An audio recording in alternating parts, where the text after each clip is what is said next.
नमस्कार, आप देख रहे हैं खबरदार। आपके साथ मैं हूं अंजना ओम कश्यप। आज हम समाजवादी पार्टी में उस सीज फायर का विश्लेषण करेंगे जिसमें अंदाज तो इसके रियल होने का दिखाया जा रहा है, लेकिन जो असल में नकली है, फेक है।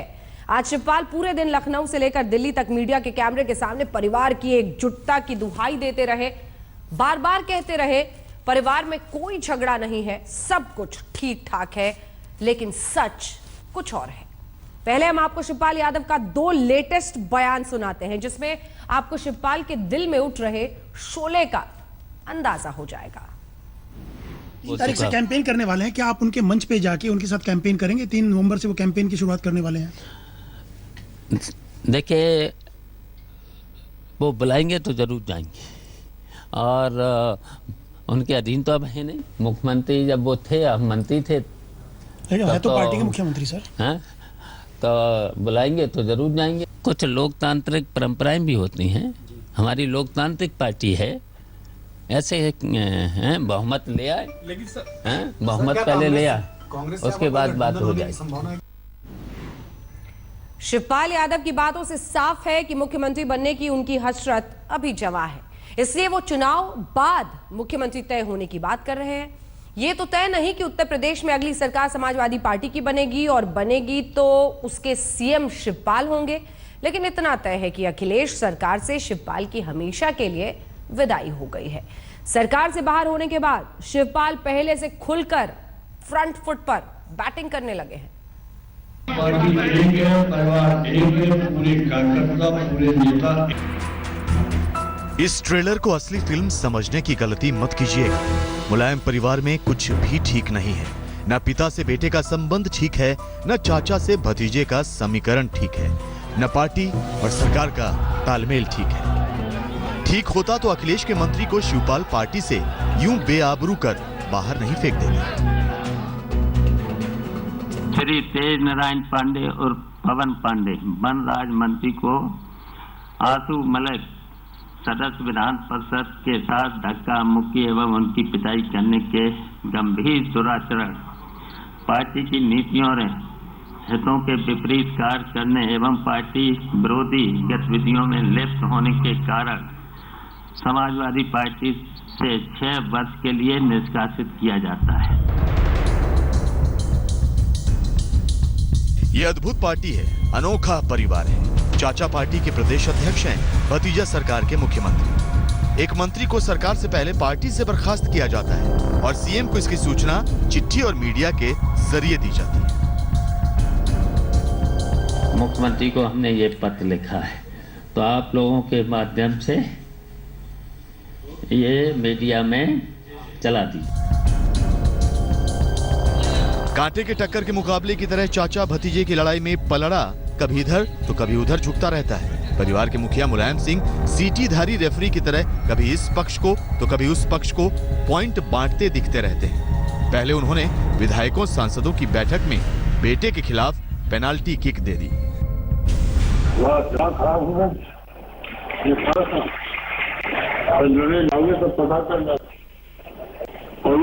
पता चल जाएगा झूठ अफूसी करता हमारे घर का, क्या के अलावा कोई धंधा है क्या?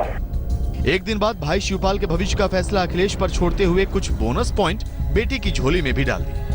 मुख्यमंत्री जी ने कल सार्वजनिक तौर पर कहा कि आपकी कोई बात नहीं डालते हैं, कि आप मुख्यमंत्री जी को कहेंगे कि लोगों की वापसी हो। जो आप बोल रहे मुख्यमंत्री सुन रहे, वो बात मैं मुख्यमंत्री पे छोड़ूंगा। लेकिन मुलायम की तमाम पंचायत के बावजूद चाचा भतीजे का रार जारी है। चाचा ने मंत्री पवन पांडे को पार्टी से निकाला तो भतीजे ने मंत्री वाले बंगले से चाचा का बोरिया बिस्तर बंधवाया। खबर है कि इस बंगले से शिवपाल का सारा सामान जा चुका है, बस ये नेम प्लेट रह गया है, वो भी उतर गया था। वापसी हुई भी तो मंत्री पद का जिक्र गायब था। बावजूद इसके शिवपाल की सियासी चाल जारी है। मंत्री को पार्टी से निकालकर भतीजे को ताकत बता दी है। फिलहाल अखिलेश खामोश हैं, मीडिया से दूरी है, लेकिन दांव जारी है। विधायकों की मीटिंग को अधूरा छोड़ वो आज राज्यपाल से भी मिला है। मीटिंग की इनसाइड स्टोरी ये है कि अखिलेश ने राज्यपाल को ये बताया कि उनकी सरकार को कहीं से कोई खतरा नहीं है। अखिलेश ने राज्यपाल को यह भी बताया कि पार्टी के सारे विधायक उनके साथ हैं। सोमवार की मीटिंग का ब्यौरा भी दिया। राज्यपाल को यह भी कहा कि पवन पांडे को वो मंत्री पद से हटा देंगे। अखिलेश सारे पेंच दुरुस्त कर रहे हैं, लेकिन पिता का पेंच दुरुस्त नहीं हो पा रहा। मुलायम जब तक शिवपाल के साथ हैं, अखिलेश के सामने आग का दरिया है और डूब कर जाना है। बाप अपने बेटे की तरक्की चाहता है, और देखिए ये जिम्मेदारी होती है बेटे की, परिवार के जो बड़े लोग हैं, सीनियर लोग हैं या फिर पिता हैं, उनका सम्मान करे, ये ड्यूटी होती है। तो क्या सम्मान नहीं कर रहे अखिलेश उनका? बिल्कुल सम्मान करना चाहिए। दिल्ली में अशोक सिंघल और कुमार अभिषेक के साथ बालकृष्ण, लखनऊ, आज तक। तो जो शोले फिलहाल भड़क रहे हैं चाचा और भतीजे के बीच में, उससे साफ है कि कम से कम मामला अभी तक पूरी तरह से निपटा नहीं है। समाजवादी पार्टी में एक सच सबको पता है, वो ये कि अगर पार्टी में किसी की चलेगी तो वो बस मुलायम सिंह यादव की चलेगी। समाजवादी पार्टी का मतलब मुलायम सिंह यादव है, ये शिवपाल भी जानते हैं, अखिलेश भी जानते हैं। खबरदार में अब हम लखनऊ के सियासी सीज फायर से बाहर निकलकर एलओसी के असली सीज फायर का विश्लेषण करेंगे, जिसकी पाकिस्तान लगातार धज्जियां उड़ा रहा है।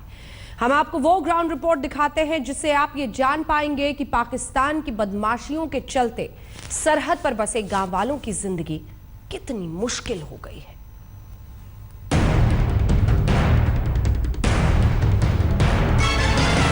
पाकिस्तान का तो कोई पता नहीं कि कब फायरिंग कहां पे आ जाए। दिन ना तो वो दिन देखते ना रात देखते, बेसिकली वो सिविलियन को ही बना रहे हैं अपना निशाना।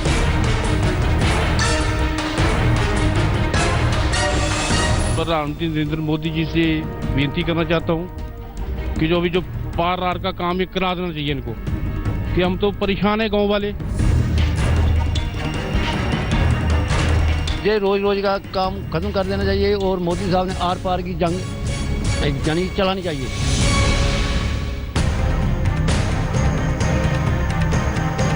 ये पाकिस्तान की बदमाशियों के वो सबूत हैं जिन्हें देखकर आपका खून खौल उठेगा। बॉर्डर से सटे इन गांवों के लोगों का पाकिस्तान ने जीना हराम कर रखा है। आरएसपुरा सेक्टर के इस गांव में मंगलवार को पाकिस्तान ने अचानक मोर्टार से गोले दागने शुरू कर दिए। एक गोला इस कार पर गिरा और खड़ी कार 4 फीट दूर उछल गई। इस वक्त मैं आरएसपुरा के विधिपुर गांव में हूं, जो कि बिल्कुल इंटरनेशनल बॉर्डर के कुछ ही मीटर के पर है। ये गाड़ी जो है बिल्कुल इस दीवार के साथ पड़ी थी, यहां लगी हुई थी गाड़ी। ये देख रहे हैं कि किस तरह शेलिंग हुई है, इसके ऊपर किस तरह अटैक हुआ है। और ये गाड़ी जो है यहां से मूव करके करीबन 4 फुट जो है यहां से होती हुई है पीछे हट गई है। गाड़ी का इतना इम्पैक्ट था कि गाड़ी के इसके परकटे उड़ गए हैं। यहाँ पर काफी तबाही मची हुई है गाड़ी की। ये सीज फायर उल्लंघन की जान जोखिम में डालने वाली वो ग्राउंड रिपोर्ट है जो आप सिर्फ आज तक पर देख रहे हैं। सरहद पर पाकिस्तान की सीज फायर उल्लंघन वाली हिमाकत का हम लगातार पर्दाफाश कर रहे हैं। इस घर का हाल देखिए, धमाके से छत का हिस्सा औंधे मुंह टूटकर गिर पड़ा, शीशे चकनाचूर हो गए, फर्श में भी सुराख हो गया। पाकिस्तान की शेलिंग और इतने मोर्टर शेल लगे हैं कि जिसने सीमेंट वाली दीवार तक और छत तोड़ दी है। वहां से यहाँ पर ये लोग थे, यहाँ पर बाल बच गए हैं यहाँ से, और पूरा डैमेज हो गया। घर के सारे शीशे टूट चुके हैं। अब आप दूसरे गांव की ग्राउंड रिपोर्ट देखिए।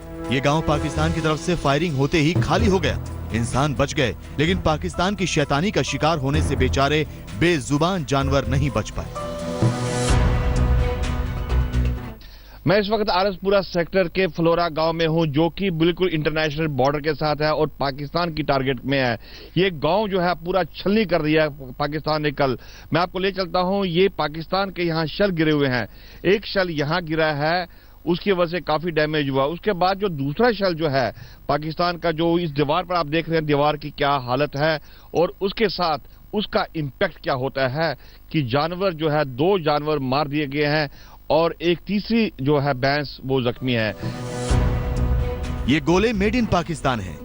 आरएसपुरा सेक्टर के फ्लोरा गांव में ऐसे गोले आपको जगह जगह मिल जाएंगे। हाथों में गोले, पेड़ों पर गोले, छतों और आंगन में गिरे गोले। गोलीबारी शुरू होते ही इन गांवों में खौफ का साया पसर जाता है। लोग बंकरों में कैद हो जाते हैं, जिंदगी ठहर जाती है। हम आपको ले चलते हैं। यहाँ पर जो है ये 2 कमरे बनाए गए हैं, एक औरतों के लिए है, एक मेल के लिए है। आप देख रहे हैं कि बच्चों को और जितने भी लोग हैं गांव में, जो जितने भी हैं इस वक्त, उनको सबको यहाँ पर जो है लाया गया है और वहाँ पर जितनी भी कोई कैजुअलिटी ना हो उसको देखते हुए ये नया अभी बंकर कुछ दिन पहले बनाया गया है। पाकिस्तान की फायरिंग का हम मुंहतोड़ जवाब दे रहे हैं, लेकिन सवाल यह है कि सर्जिकल स्ट्राइक के अपमान को पाकिस्तान कब तक ढोता रहता है और कब तक बॉर्डर पर उसकी बदमाशियां जारी रहती हैं। अश्विनी कुमार, आरएसपुरा सेक्टर, आज तक। खबरदार में आप बात करते हैं पाकिस्तान के डर, खौफ और घबराहट की। विश्लेषण करते हैं पाकिस्तान के सबसे गंदे प्रोपेगेंडा और भारत को लेकर मिथ्या प्रचार की। पाकिस्तान अक्सर भारत पर परमाणु हमले की धमकी देता है। उस धमकी की असल वजह पाकिस्तान का डर है, उसका खौफ है। उस डर के सबूत तब मिले जब पाकिस्तान के थिंक टैंक ने एक चौंकाने वाली रिपोर्ट जारी की। आपको जानकर हैरानी होगी कि उस रिपोर्ट में कहा गया है कि भारत के पास 359 से लेकर 492 परमाणु बम बनाने के लिए पर्याप्त सामग्री और तकनीक क्षमता मौजूद है। जिस थिंक टैंक ने यह रिपोर्ट जारी किया है उसका नाम है ISSI, यानी institute of strategic studies, Islamabad. ISSI का दावा है कि उसने जो रिपोर्ट जारी की है उसे 4 वैज्ञानिकों की टीम ने बाकायदा पूरे रिसर्च के बाद जारी किया है। पाकिस्तान का यह शोध संस्था दावा करता है कि पहले के सारे रिसर्च और रिपोर्ट में भारत की क्षमता को लेकर जो जितनी भी स्टडीज है उन सबको मिलाकर इसे आंका गया है। तमाम दावों के साथ इस्लामाबाद का यह शोध संस्था यह दावा भी करता है कि भारत ने परमाणु बम बनाने की अपनी क्षमताओं को अंतर्राष्ट्रीय परमाणु ऊर्जा एजेंसी यानी IAEA से छिपा कर रखा है। मतलब ये कि पाकिस्तान सीधा सीधा ये कह रहा है कि भारत ने अपनी एटमी ताकत दुनिया की नजरों से छिपा रखी है। अब आप इसे पाकिस्तान का डर नहीं तो और क्या कहेंगे? ये भारत के खिलाफ पाकिस्तान का दुष्प्रचार नहीं है तो फिर इसे क्या कहेंगे? ISSI यानी institute of Islamic studies Islamabad की रिपोर्ट को देखकर आपको हैरानी होगी। ये रिपोर्ट आइए आपको दिखाते हैं। लेकिन अब पाकिस्तान ने एक और दिलचस्प खेल शुरू कर दिया है। पाकिस्तान भारत की परमाणु ताकत और परमाणु हथियारों को लेकर दुष्प्रचार कर रहा है, पूरी दुनिया में झूठ फैला रहा है। पाकिस्तान के ISSI यानी institute of strategic studies Islamabad ने भारतीय असुरक्षित परमाणु कार्यक्रम नाम की एक रिपोर्ट जारी की है, जो पाकिस्तान के दोमुखेपन का सबसे ताजा सबूत है। जरा नजर डालिए। ISSI की रिपोर्ट में कहा गया है कि भारत के पास 356 से 492 परमाणु बम बनाने के सामान और तकनीकी ताकत है, जबकि bulletin of the atomic scientist ने मार्च 2015 की रिपोर्ट में बताया था कि भारत के पास 100 से लेकर 110 एटमी हथियार हैं और पाकिस्तान के पास भारत के एटमी हथियारों से 10 से ज्यादा। वहीं इस्लामाबाद का शोध संस्थान कहता है कि भारत की एटमी ताकत का बड़ा हिस्सा अंतर्राष्ट्रीय परमाणु ऊर्जा एजेंसी यानी IAEA की नजरों से छिपा है। वहीं हाल में Carnegie Endowment for International Peace के सहायक निदेशक टॉबी डाल्टन ने दावा किया कि भारत के डर से पाकिस्तान हर साल 20 नए परमाणु बम बना रहा है। ये पूर्ण रूप से पाकिस्तान का मिथ्या प्रचार है, जिससे कि दुनिया की नज़रों के सामने ये दिखा सकें कि भारत जो है परमाणु हथियारों का प्रचार कर रहा है, काफ़ी बड़ी संख्या में अपने आप को परमाणु हथियारों से लैस कर रहा है, और जिससे अपने आप को एक विक्टिम की तरह दिखाया जाए कि पाकिस्तान का जो परमाणु प्रोग्राम है, जिसके कि खिलाफ दुनिया भर में आज आवाज़ें उठ रही हैं, और जिस तरीके से पाकिस्तान परमाणु हथियारों का जो प्रोडक्शन कर रहा है वो बढ़ता चला जा रहा है, तो उसको जस्टिफाई करने की एक कोशिश है कि भारत की तरफ उंगली उठाई जाए और कहा जाए कि भारत के पास इतना बड़ा परमाणु हथियारों को जखीरा है, और पाकिस्तान का जो प्रोग्राम है उसके रिस्पॉन्स पे। पाकिस्तान क्या, पूरी दुनिया को पता है कि पाकिस्तान के पास भारत से ज्यादा एटमी हथियार है। दुनिया ये भी जानती है कि हर साल पाकिस्तान धड़ाधड़ अपनी एटमी ताकत में इजाफा कर रहा है, लेकिन पाकिस्तान का दोमुहापन देखिए, अब उल्टा भारत पर उंगली उठा रहा है। अपने रिसर्चरों और विद्वानों से दावे करवा रहा है कि भारत की एटमी ताकत पाकिस्तान से ज्यादा है। चलिए मान भी लिया जाए कि भारत की एटमी ताकत ज्यादा है। अगर ऐसा है भी तो क्या? भारत ने कभी भी किसी पड़ोसी मुल्क को परमाणु हमले की धमकी तो नहीं दी। भारत को 356 से 492 न्यूक्लियर बॉम्ब नहीं चाहिए। जितने भारत के बॉम्ब हैं वो बहुत काफ़ी हैं भारत को अपने आप को पाकिस्तान और चाइना दोनों से बचाने के लिए। दुनिया जानती है कि फास्टेस्ट ग्रोइंग न्यूक्लियर हथियार वाला देश है इस समय पाकिस्तान है। पाकिस्तान को ख़त्म करने के लिए अगर हिंदुस्तान को न्यूक्लियर बॉम्ब से ख़त्म करना है तो 10 बॉम्ब बहुत काफ़ी हैं। लेकिन हिंदुस्तान जानता है कि न्यूक्लियर वेपन जो है वेपन ऑफ वॉर नहीं है, वो केवल वेपन ऑफ डिटरेंस है। अब सवाल यह है कि पाकिस्तान भारत के खिलाफ एटमी प्रोपेगेंडा क्यों कर रहा है। दरअसल बार बार भारत को धमकी देने के बाद पाकिस्तान की खूब फजीहत हुई। रूस और अमेरिका ने पाकिस्तान के हुक्मरानों को जमकर लताड़ लगाई। साथ ही एटमी हमले की धमकी से दुनिया को ये संदेश भी गया कि पाकिस्तान गैर जिम्मेदाराना कार्रवाई कर सकता है, जो दुनिया के लिए खतरा साबित होगी। इसके अलावा दुनिया ने पाकिस्तान के एटमी कार्यक्रमों पर नजरें भी टिका रखी हैं। लिहाजा पाकिस्तान अब डैमेज कंट्रोल में लगा है। पाकिस्तान अब दुनिया को ये दिखा रहा है कि भारत की एटमी ताकत ज्यादा है और वो जो भी कर रहा है वो भारत से बचाव के लिए कर रहा है। ये पाकिस्तान का पैरानोया है, डर है, हिंदुस्तान की बनाता जा रहा है। अपने इंक्रीजिंग न्यूक्लियर हथियारों की नफरी को जायज़ ठहराने के लिए वो कह रहा है कि हिंदुस्तान के पास इस माफी की काबिलियत है। काबिलियत ज़रूर होगी, उनकी असेसमेंट सही है या गलत है मैं नहीं जानता, because this is something of a top secret. आम तौर पे लोगों को नहीं मालूम। अगर काबिलियत है भी तो हिंदुस्तान उसके बावजूद भी उस काबिलियत का इस्तेमाल नहीं करेगा, because there is no need for it.